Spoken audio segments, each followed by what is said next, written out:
So the audio had to come out of this because I'm singing a parody song to Eminem's Without Me about the fact that Shoemaker is finally back after falling on his ass and breaking his hip. Happy St. Patrick's Day. You're maybe watching this the day after, but it's St. Patrick's Day now. I'm celebrating with the most Irish of drinks, the gin martini. You've never had a gin martini until you've had one from O'Halloran's.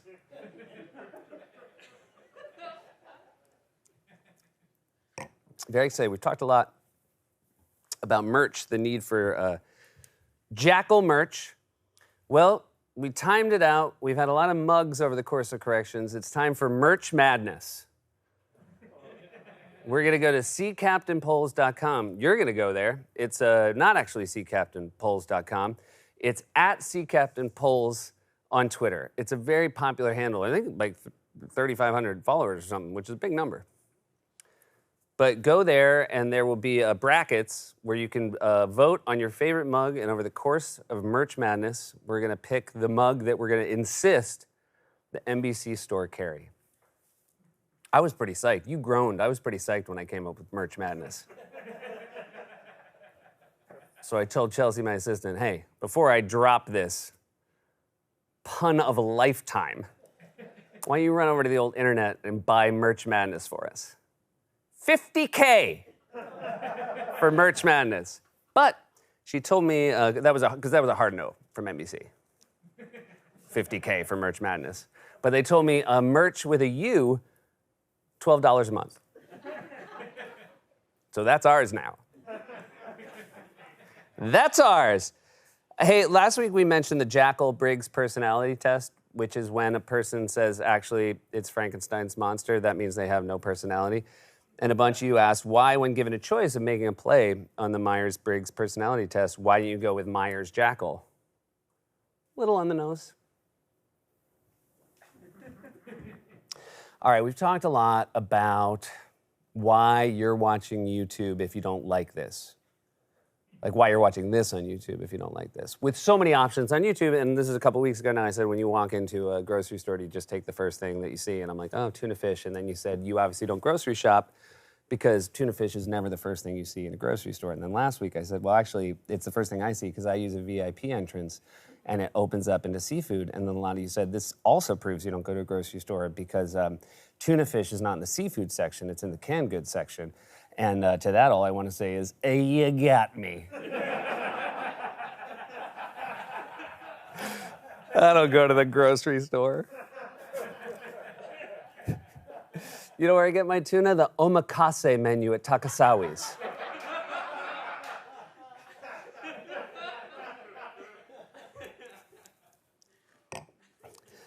I said IE last week and was told one does not say IE out loud. You use IE in writing, and when speaking, you say that is. Which means the correct way to sing Old MacDonald is, Old MacDonald had a farm, that is I-O.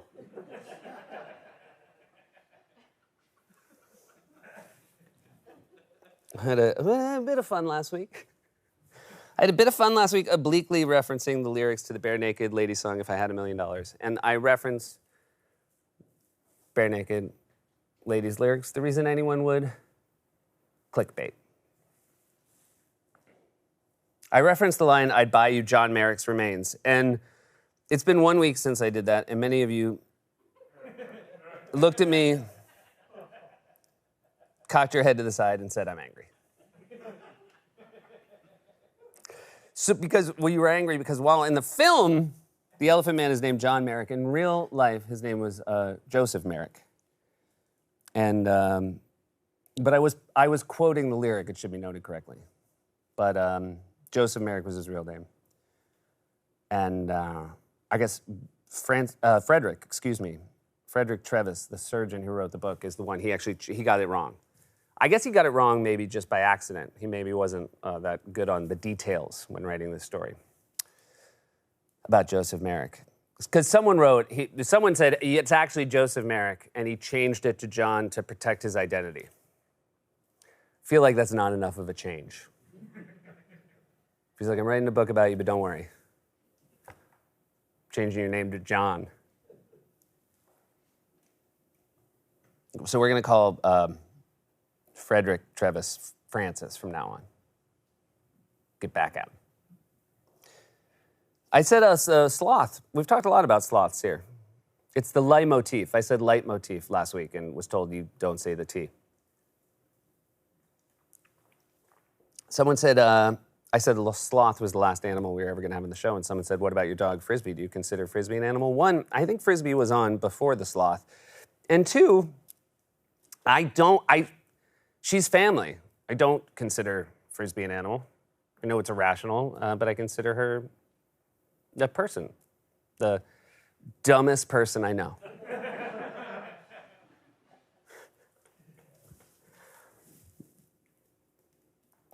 We did a joke about somebody showed a Legoland ID after getting arrested in England. And then the punchline was they were charged with resisting arrest because they were snapped into their car. The details aren't important. I was told there's no resisting arrest charge in England. I did not do any follow-up on that, but I guess you have the right to say to any police officer in England, now is not a good time. And then that's it, they just go home. That's why they never caught Jack the Ripper. They almost had him and he was like, I got a thing.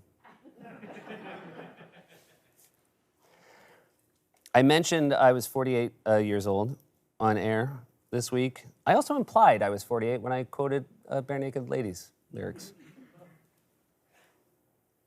I'm no spring Chinese chicken.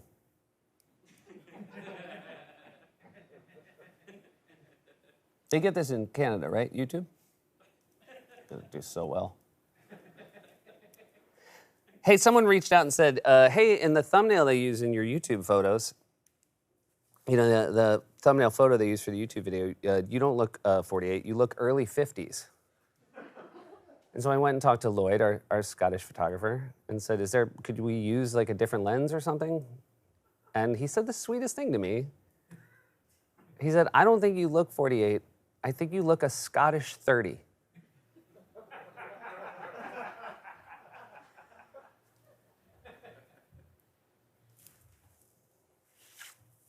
I always like to read my favorite comment of the week.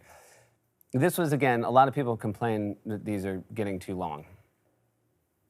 If the corrections segment, someone thought maybe I was just throwing in things that weren't actual mistakes for the purposes of the length of this segment.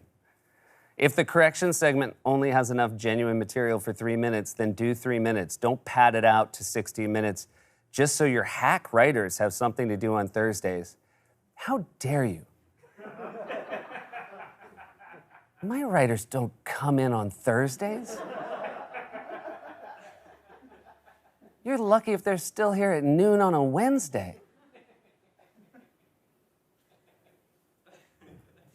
Pad it out. Someone thinks we pad these out.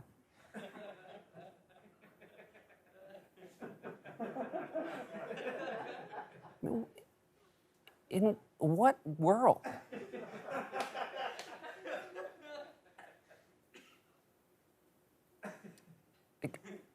Who would it benefit? It's not like there's ads.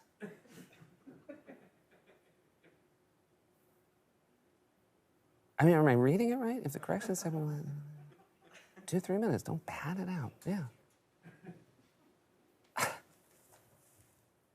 The nerve. Because this, I mean, again, it's not for the show, but there's an integrity to this.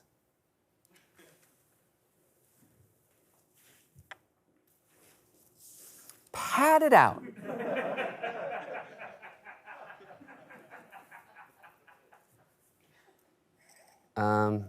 I mentioned my new book, I'm Not Scared, You're Scared. It's very proud. I'm very proud of it. And one of the things I'm proudest about, and I've mentioned this on the show, is the groundbreaking choice I made. It's the first children's book to have both a rabbit and a bear in it. And a lot of you have written me that's not true. And you've even given me examples of books that have both a bear and a rabbit. But here's something that is true. The time it took you to write that, you'll never get back.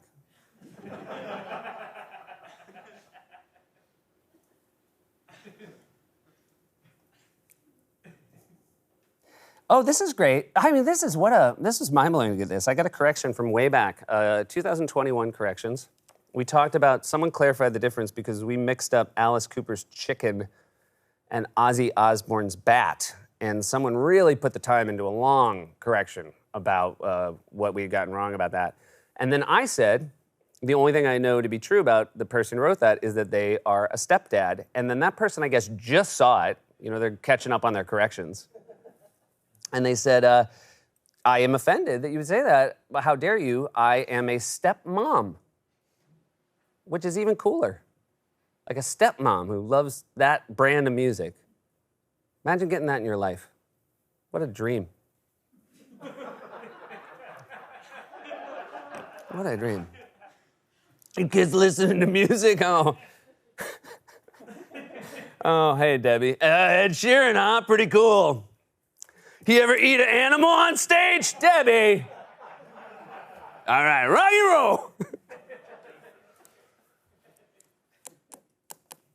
roll. In math, I said in math we call that a given. I was told in math we call that a constant. A given is that no one cares. Shoemaker is back. I mentioned that up top. If you're wondering why there's sort of a buoyant atmosphere to tonight's correction, it is both the fact that I've had one half of one martini and that Shoemaker is back. He's not that mobile right now. Not that mobile. A lot of sitting, a lot of stretching out on a couch. He's definitely got a real Wally in an HR meeting vibe.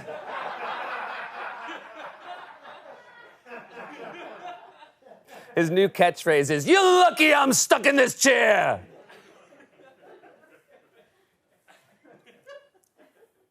We're so happy to have him back. I mean, have I called his doctor and said, "Are you sure he's ready to do a full work week?" I have. Only because he hit me across the knuckles with his cane and then blamed it on his pain meds. And then I said, "What are your pain meds?" And he said, "Advil."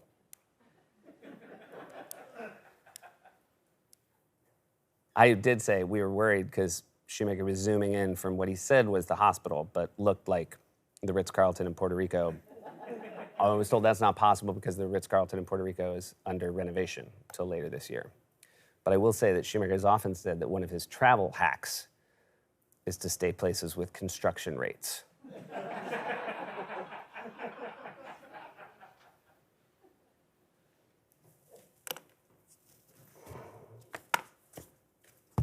I did that a few weeks ago, and then last week I mentioned that people said I looked like a old, worn-out Ash Ketchum. And then someone said, "No, you don't look like Ash Ketchum. You look like the pizza guy in a porn film who just delivers the pizza and leaves."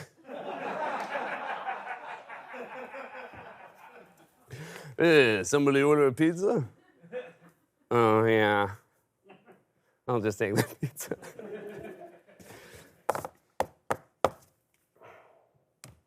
I said Peter's out. No, excuse me. Yeah, I said Peter's out. No, wait, what did I do? I said Peter's off. It's supposed to be Peter's out. And everybody's like, it's not Peter's off. It's Peter's out. But what I was trying to say was off. So the Peter part was where my error. I showed a really cool letter last week from E.B. White, a letter no one had ever seen before. And again, we've been talking a fair amount about E.B. White. And boy, oh boy, did I hear it from you jackals, to the point that I'm not even sure it's worth sharing things with you guys anymore. So, you know, it's this really cool letter from 1953, and a lot of you said, E.B. White, an accomplished writer like E.B. White, would never have written the sentence, is it up that two humans has a kid mouse? But they were like, obviously the correct grammar is had. Well, I don't know. Maybe it had been a long time since he'd used a typewriter. And maybe this was the 8th try. And this was the best one by far. And maybe whatever his equivalent of a producer was banging on his office door saying, we gotta go. I don't know, I'm not him. Maybe he had to be like, this is, you know what, this is as good as it's gonna be today. But let's let the man rest. Why are you criticizing E.B. White? It's E.B. White, look at the date. We've talked about that right up there. And then everybody was like, oh, why did E.B. White use a capital I for a 1 instead of a lowercase l? I don't know, why doesn't a typewriter have a 1? Why is it some weird riddle to know what you're supposed to? He's got all the other numbers. I don't know. Someone else said if you wanted to make the letter look older, you should have dipped it in tea. Why are you telling me? I didn't do this. Look, it's signed by E.B. White. Okay?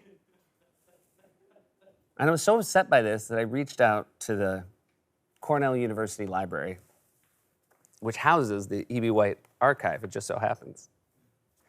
And well, I unearthed another letter. And, you know, again, I'm very hesitant to share it with you after you guys were such jerks about the last one, but here we go. I'm gonna read it to you guys real quick. What is it up there? March 25th, so 1 day later. And, oh, it looks like he did get it right this time, okay. Dear Kay, wanted to circle back regarding my last letter. I'm realizing now there were quite a few typos and grammatical errors. The fact is I'm under a lot of pressure lately. My typewriter doesn't have a 1 button and it's driving... It's driving me cuckoo, plus it's starting to dawn on me that you're right and the ending to Stuart Little does suck. Okay. Pretty big deal. I call my publisher and beg them to let me add a proper ending, but they're being total dicks about it. OMG, complain much, EB?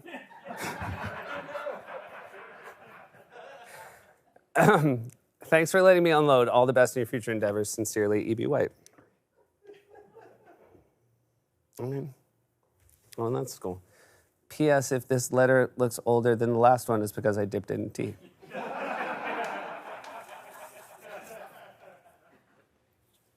All right, well, we're really happy to have Shoemaker back. Happy St. Patrick's Day.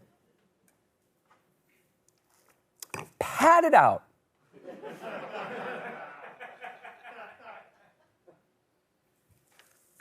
Because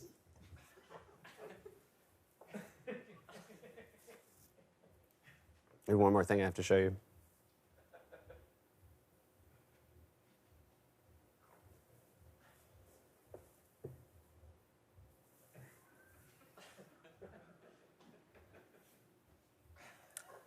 I actually don't think there is.